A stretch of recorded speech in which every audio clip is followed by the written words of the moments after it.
Hi, I'm out at the park again, so I'm going to try to make this brief. But I was looking at some trees and I noticed a couple of dead trees, and it got me to thinking about, it's very difficult right now in the world that we find ourselves in to be able to discern the messages that we're hearing from the Christian body writ large. And so I thought about, you know, the fact that when Jesus was called out into the wilderness, was led out into the wilderness, Satan came to him with the word, with scripture, and tempted him. He tempted him even with giving him the things of the world. He could rule this world if he obeyed him, Satan. But Jesus knew the word, and he held firm, and he was obedient to the word.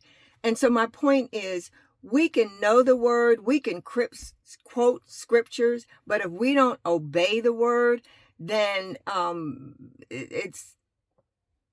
that's a little shaky. That's shaky ground. So that's one area, not only for ourselves, but possibly to help us discern the messages that we're hearing.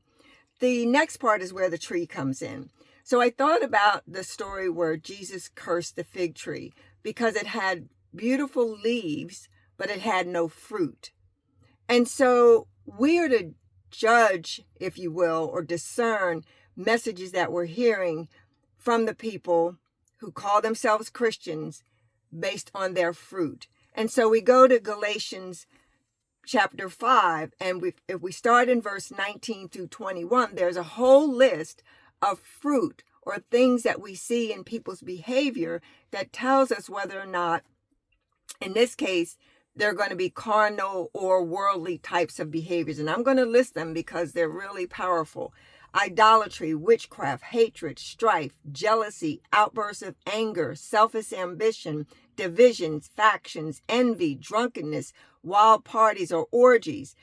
And Paul says that if you do these things, then you will not inherit the kingdom. What we want to focus on are the scriptures or the fruit in Galatians 5, verse 22 through 23. Love, joy, peace, patience, long-suffering. That one gets me a lot of times. Kindness, goodness, faithfulness, gentleness, and self-control. That's the fruit that we look for in people, no matter who they call themselves or the status that they have in this world.